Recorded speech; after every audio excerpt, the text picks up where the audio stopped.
You're listening to the Visionary Lifestyle Podcast, the show that's dedicated to raising consciousness and empowering you to activate your highest potential. I'm your host, Magda Freedom Rod.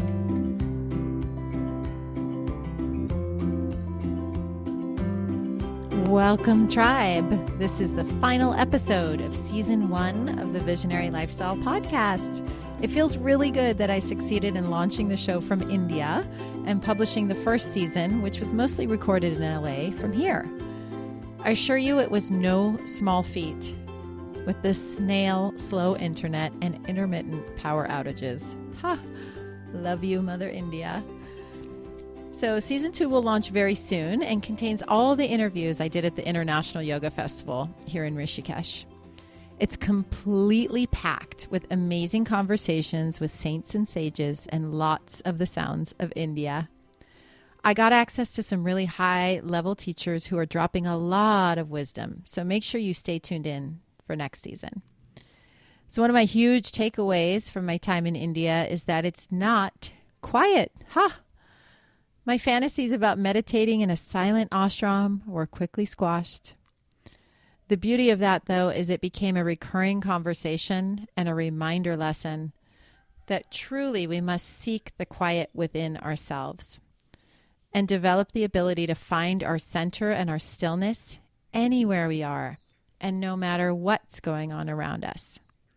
This is true yoga. This is our practice. So in this episode, I'm coming to you from a meditation hut in the Beatles ashram, also known as the Maharishi ashram in Rishikesh. You'll notice the sound quality difference in this and in future episodes because I'm now recording out in the open and on the road, digital nomad style. So you'll be getting a lot more sounds of the atmosphere around me. I hope you embrace that and can just think of it as me bringing the world to you. Initially, I was really stressed about having the best possible sound quality for you, and eventually I had to surrender to what I can't control, which is random voices and sounds that sometimes found their way into the middle of interviews. You'll see what I mean. I think it really adds to the charm of the interviews. You can let me know. So I'm wrapping up this first season of the podcast with a heartfelt share about my time in India, which was really a bucket list item that I'm really thrilled I can now cross off my list. It's just the beginning of my time in India, by the way. This was just a taste. I'll definitely be back. So I'll be sharing my insights as a first-time yogi in India, as well as some practical packing and travel advice. I hope that's useful to you. The episode was recorded after my Ayurvedic Panchakarma treatment and just before the International Yoga Festival started. Look out for an interview with my amazing Panchakarma doctor, too, coming up in the next season. I'm really happy to be bringing you some deep insight about Ayurveda. It's just such an incredible life science. So you can check the show notes to find links to a lot of what I talk about in this episode. And please, guys, get in touch with me. I'd love to hear back from you. Email me your feedback and your questions to guide, Guide, at visionary-lifestyle.com. I really want to hear from you. I really want to connect with you. What's working for you? What's boring? What's inspiring? Tell me. Help me tailor the show to what you want to hear about. Have you guys rated and reviewed the shows in iTunes yet? I can't tell you how much weight that carries in terms of helping the show reach more people that need to hear this content. And I want to give shout outs to some of our generous Rainbow Warrior patrons that are supporting us on Patreon. Stephen Starr, Michelle Dorn, Johan Erb, Kim Debus, and Gracie Gold, who also goes as, yes, Rainbow. I love you guys. Thank you so much for supporting me and the show and the work that I'm doing. With your support, we can continue publishing the show, and with more people jumping into support, we can expand our reach, and we can add all the episodes of the show to SoundCloud, and maybe even soon add an additional weekly show.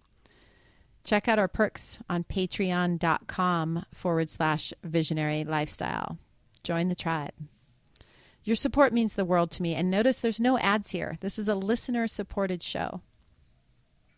Also, guys, if you're not following me on Instagram, check out my accounts because I'm really active on there and I'm posting a lot of behind-the-scenes photos from the interviews as well as my travels on my personal account at visionary_lifestyle_guide. And then also the podcast account, Visionary Lifestyle Podcast. Please follow it. Please share it with your friends. Get in touch with me there. Talk to me there.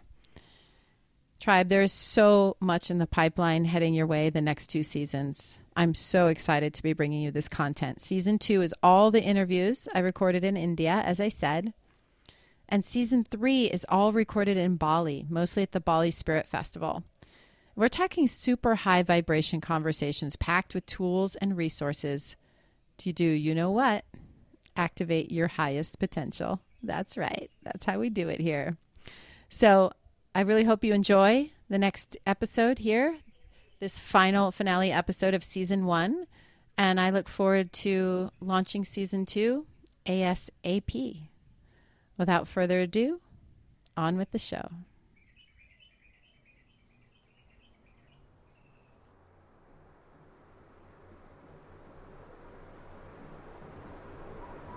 Welcome to the show.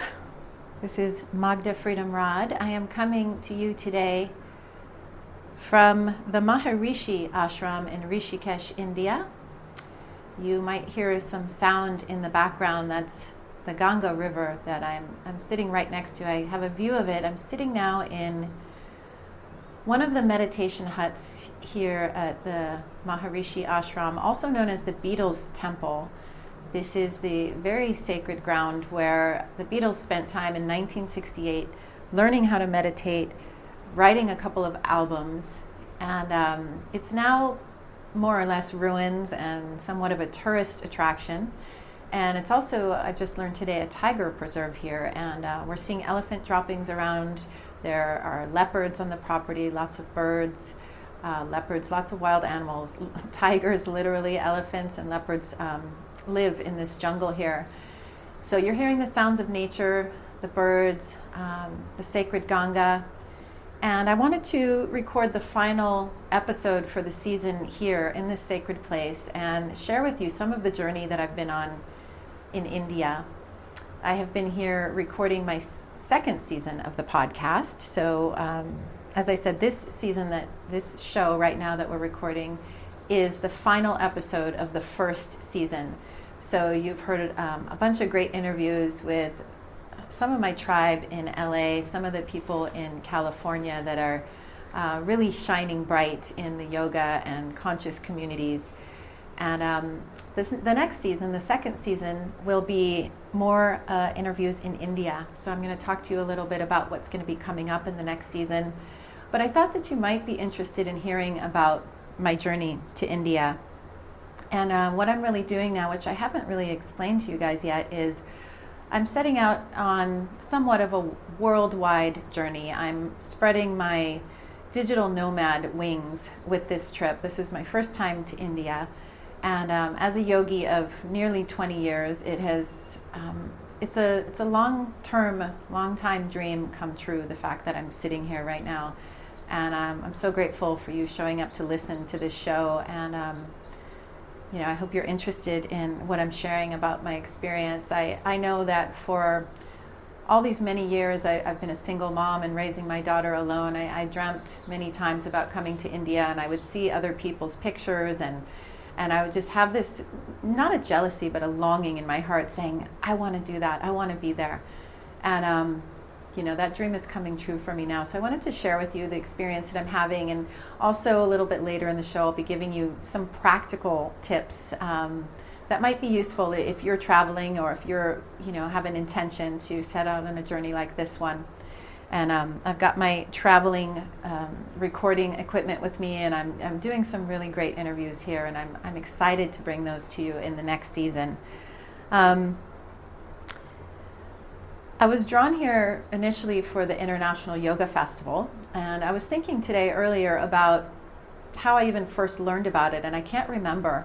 Somewhere, somehow, I got a message that there was this International Yoga Festival happening in Rishikesh, and I just really felt I needed to be there. So I started planning, and I don't even know when that was, maybe a year ago, and I kind of set an intention and a goal to be here for that.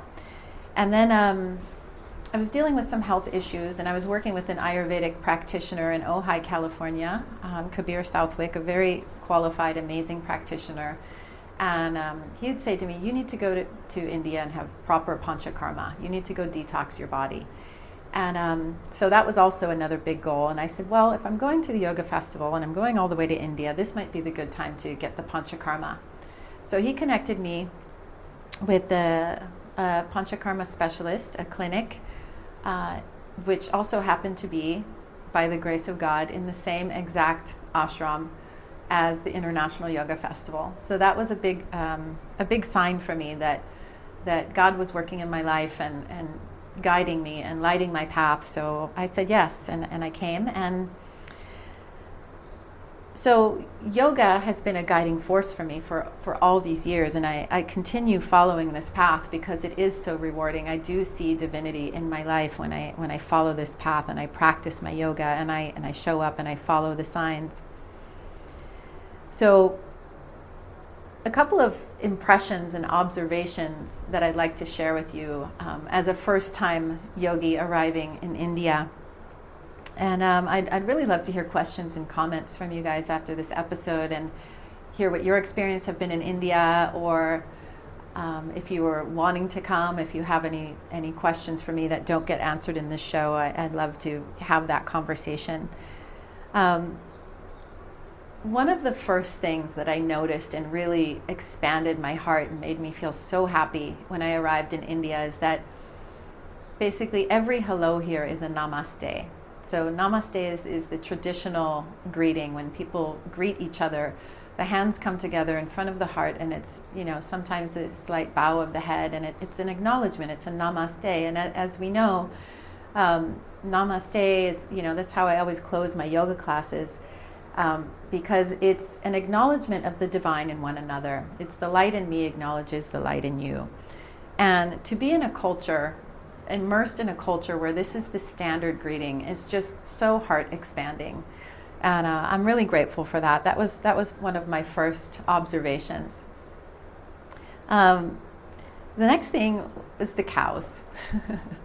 I didn't see my first cow until the morning after I arrived. I arrived into Delhi at night, and fortunately I had a friend in Delhi who invited me to stay at his house, and it turned out it's actually an Indian friend of mine who I taught yoga to in Ojai, ironically.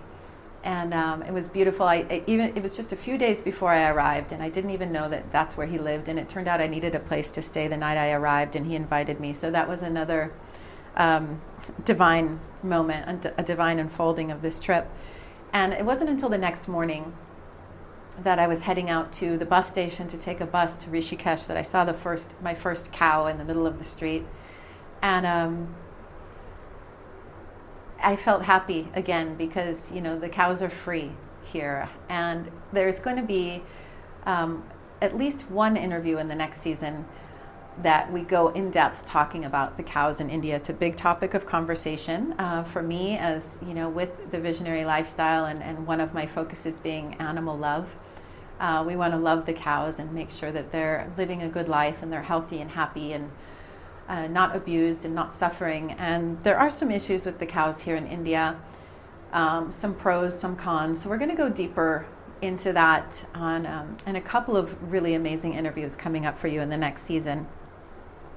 Another animal that is really here in full force are the monkeys. And, there's a little learning curve with the monkeys, that they are, first of all, in certain places, they're just everywhere. Different breeds, different sizes, all the way from, big verging on gorilla size to little tiny newborn babies. And they tend to be more of a menace than not for most people. They can be quite vicious. They will steal your fruit if you're walking with fruit in your hand. So these are the things that you learn very quickly here. You shouldn't have eye contact with them. There have been a couple of mornings that I've come out of my room to go to yoga in the morning, and there's been maybe 10 of them sitting right outside of my door staring at me and not budging when I try to make a move to try to intimidate them. They don't move. The only thing they respond to is the stick. People have gotten in the habit, they don't beat them, they just scare them with the sticks. They just make the noise and they run away. So these are things that you learn, but I wasn't really prepared for the monkeys. That was something that was a learning curve for me. And they're everywhere. And if you look at my Instagram, I've posted some videos and some photos of them, and I'll be publishing more. But that's just something to be aware of. Another surprising thing that I was not prepared for was earthquakes. Just a couple of nights, might have even just been the second night I arrived. We had, I think it was a 5.8 earthquake here in Rishikesh, and I had fallen asleep. It was at about 10:30 at night, and my entire room was shaking for a good 30 seconds, and it was quite strong and quite scary. And it took me a minute to wrap my head around what was going on. I hadn't felt an earthquake since about maybe 15 years ago. I felt one that felt very similar to this one. I was sitting in an intersection in my car in California. So after this one, I thought, wow, I came all the way from California to experience an earthquake. Like, we don't have so many in California. And then, with just a tiny bit of research, realized, oh yeah, we're actually in an earthquake zone here. So that was interesting to realize. It was something that I had not put, into my consciousness at all. But it certainly shook me awake on that one.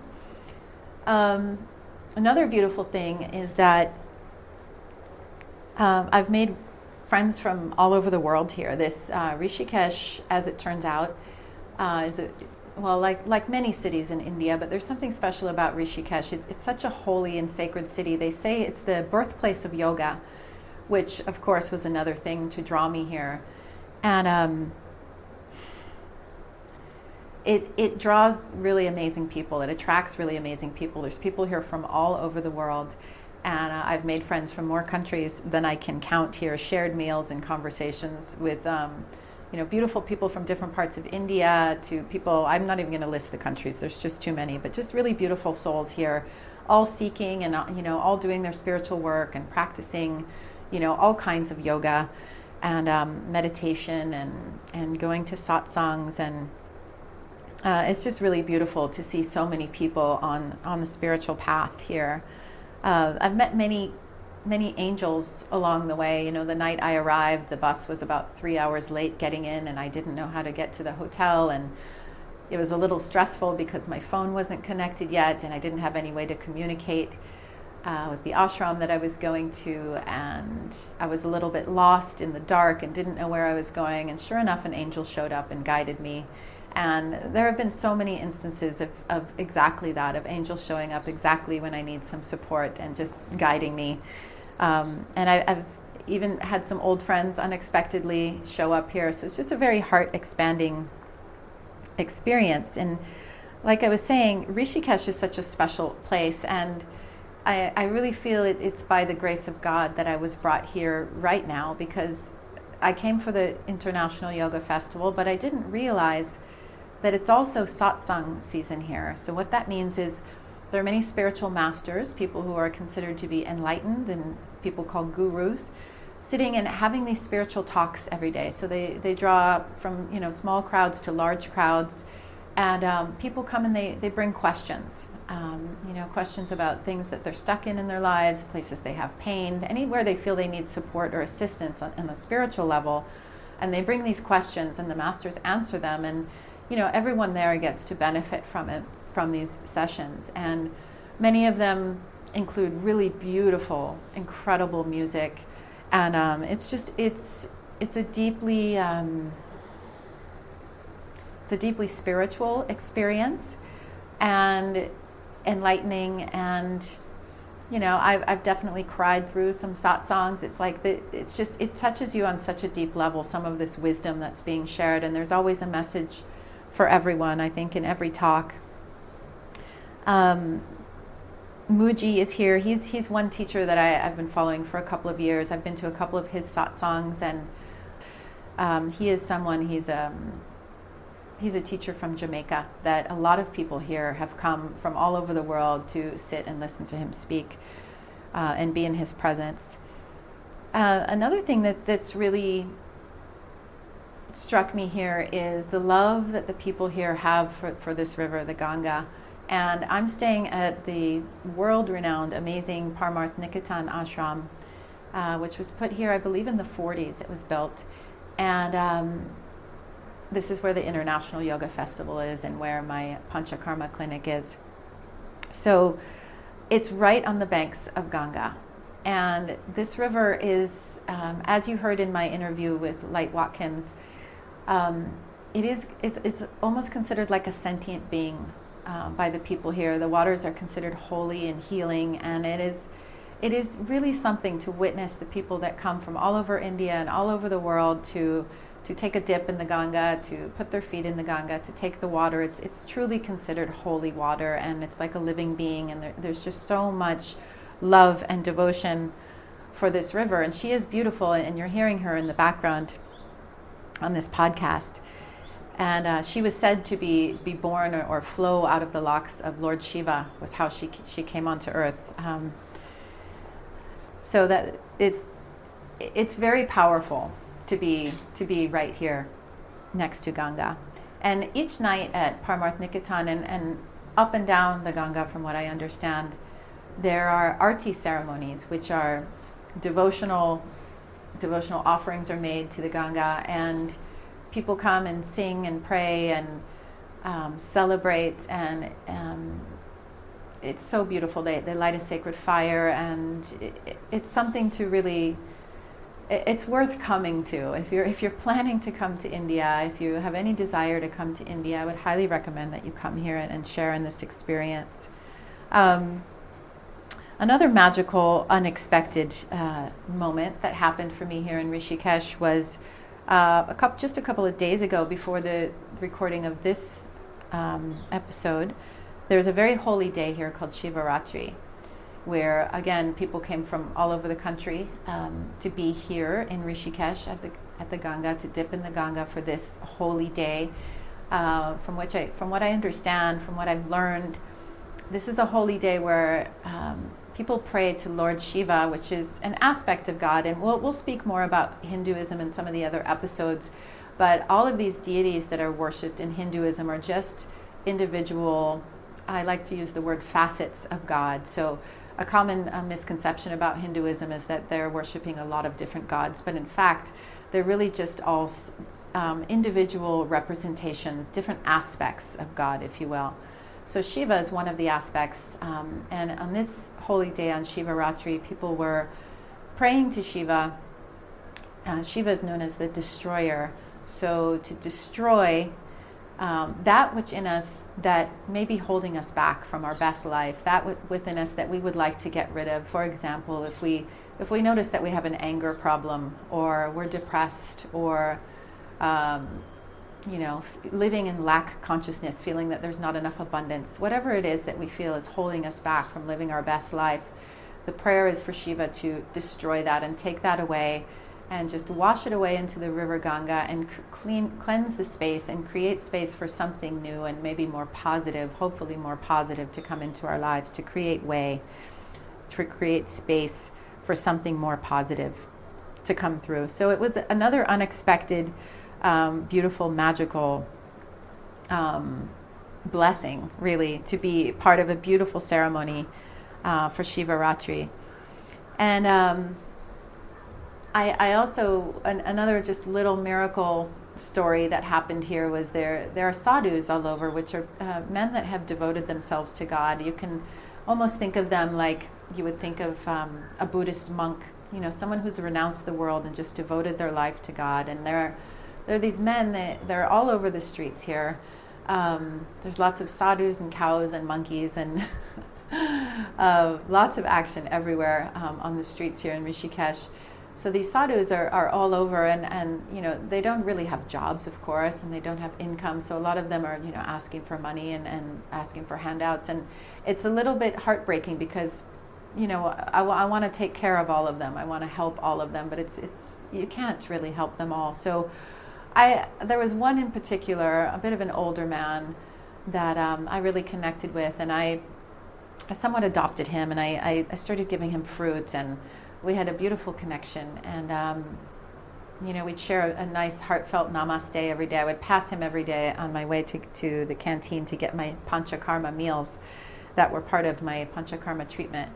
And one day I accidentally dropped my phone near him, and didn't realize it for about 15 minutes, and I was rushing to go to see a Muji satsang actually. And I said, oh man, if I lose my phone, that's my internet connection. I can't work, I can't do my podcast, I can't be connected to people, including my daughter. So it's a big problem if I lose my phone. So I ran back and asked him if he had seen it. He speaks no English at all. And asked him if he had seen it, through sign language. And he seemed to know where it was. And he wrapped up his things, his little station that he sits on, his little blanket and everything. And he tucked it all away, and he motioned for me to follow him. And I think it was all in all about a 2-hour adventure before my phone was finally back in my hands. It turned out that somehow it made it all the way across the Ganga in those 15 minutes since I realized it was missing, and came back. And it's too long of a story for me to give all the details of here, but the moral of the story is that this beautiful man and I had a connection. And I think part of it is that my father passed away a couple of months ago at the time of the recording of this podcast. And of course I'm missing him, and we were very close. And so I think part of my attraction to this older man was, he's like an aspect of my father. So it was a very strong heart connection. And it was such a beautiful moment when he helped me get my phone back. And my heart really exploded. My heart really exploded because I had been taking care of him, and then he had a chance to take care of me.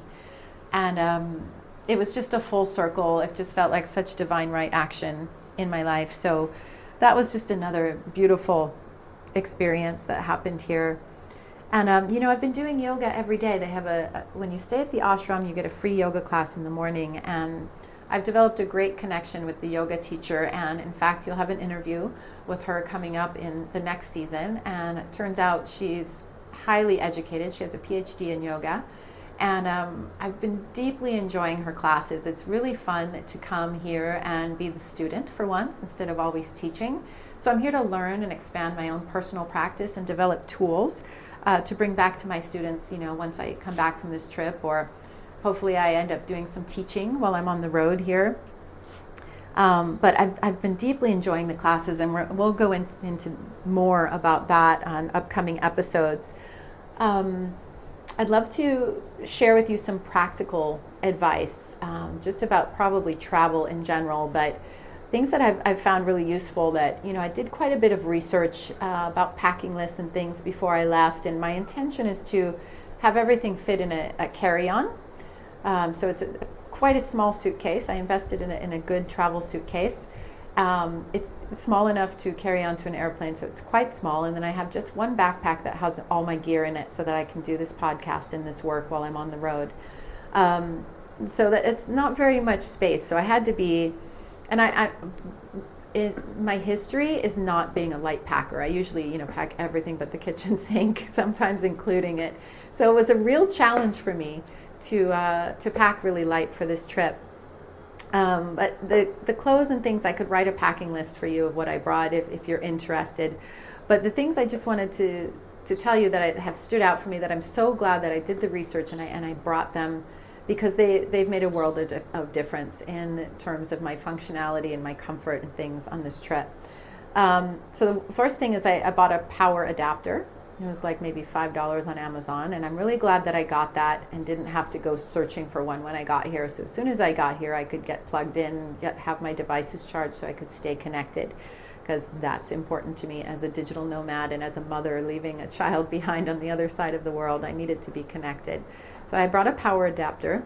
I brought a power strip as well, which was really great until it burned out, but it was nice to have the 5 outlets so I could charge all my devices at the same time. And maybe it burned out because I charged too much at once.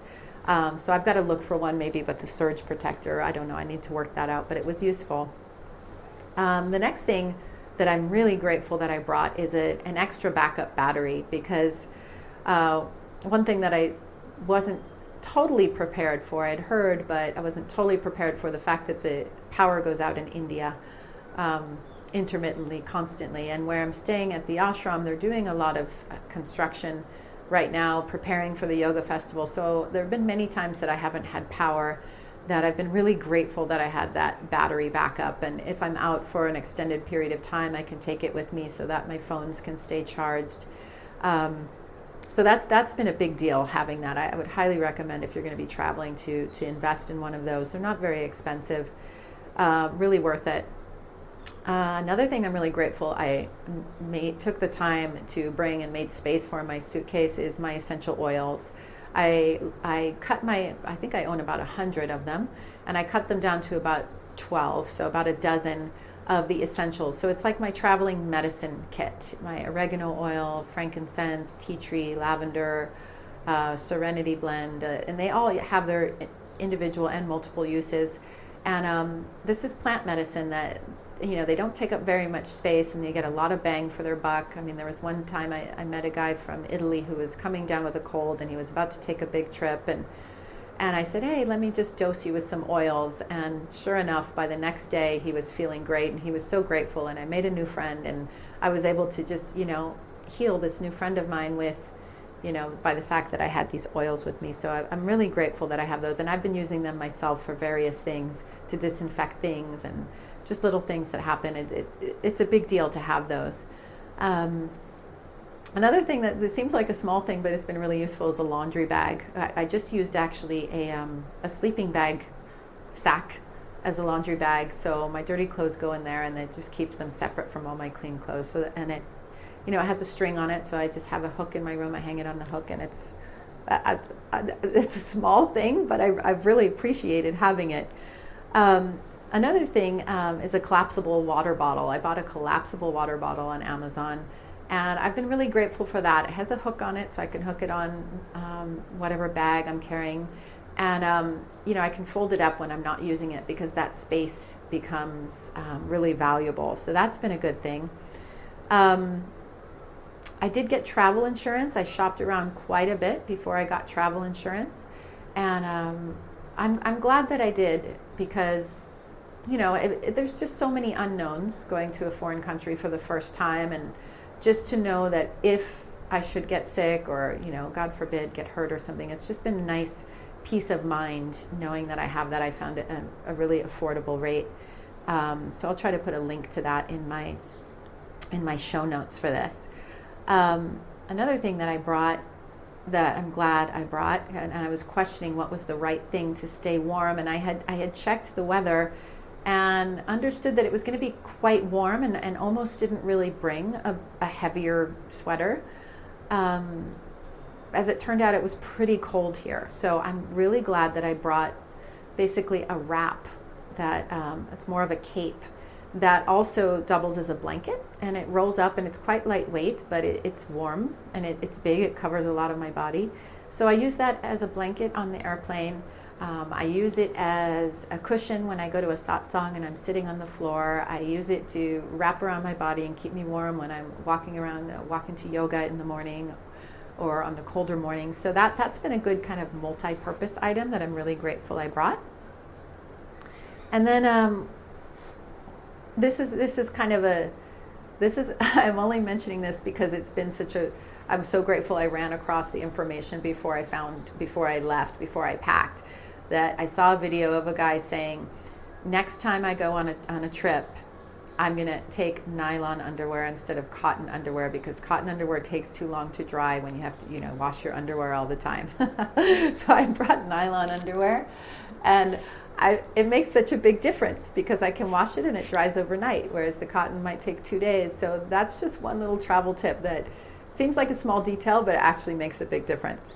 And then the last thing that I brought that is really pretty necessary if you want to be a digital nomad, or you have people you want to stay in touch with, is an unlocked phone, because it's super easy in India to just change out your SIM card. There's a great company called Airtel as a provider, and they have booths everywhere. So you just get your Airtel card, and that's my internet. So I can actually work in my room at the ashram. I can use my cell phone as a hotspot and do my work on the computer.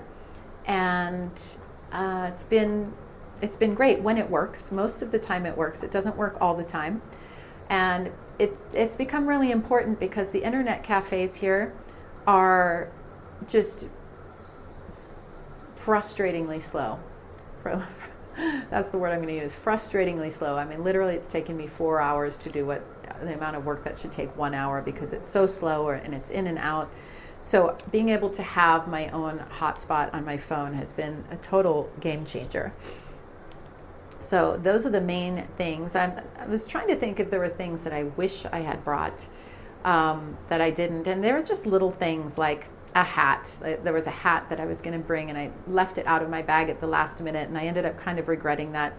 But whatever, I found a hat here, a cute little hand knit hat for like 70 rupees, which is just maybe a little over $1. So that's all perfect. And then the other thing that I wish I had brought was like a travel cup, something like for a hot beverage that could get clipped onto the outside of my backpack. But I found one here for 150 rupees. I won't be able to take it with me, but that's okay. I'll gift it to someone who needs it here, and I'll pick up another one in the next location I go to. So I hope you've enjoyed the first season. I hope you've enjoyed the interviews that you've heard. And next season coming up for you, we have some really incredible interviews. I have an interview coming up with Dr. Moria, who is my Panchakarma, Ayurvedic Panchakarma doctor here, that oversaw my 21 days of Panchakarma detox that I did. So we'll talk about that more in depth. And I'm not even going to spoil it for you with everything else that we have coming up, but it's all about the International Yoga Festival and some really bright, enlightened beings here, and the India experience. I'm bringing India to you in the next season. So thank you for listening. I hope this has been of interest to you. I hope that some of the practical information is useful. I hope you're finding these shows inspiring. I'm really enjoying producing them, and it's been a labor of love launching the show from India. With the internet situation and the power situation, and it's been hard to tear myself away from all the things I could be doing here to go back to my room and do the work to publish the show. It's been more time intensive than I expected. It's been much more technically challenging than I expected, but I'm finding it to be really worth it. And the people that I'm meeting and getting to interview, I hope that you're getting as much out of these conversations as I am. I hope that you're feeling empowered and inspired, and you're getting some practical tools and wisdom that can help support you in activating your own highest potential. So thank you again for listening. I will see you next season. Namaste.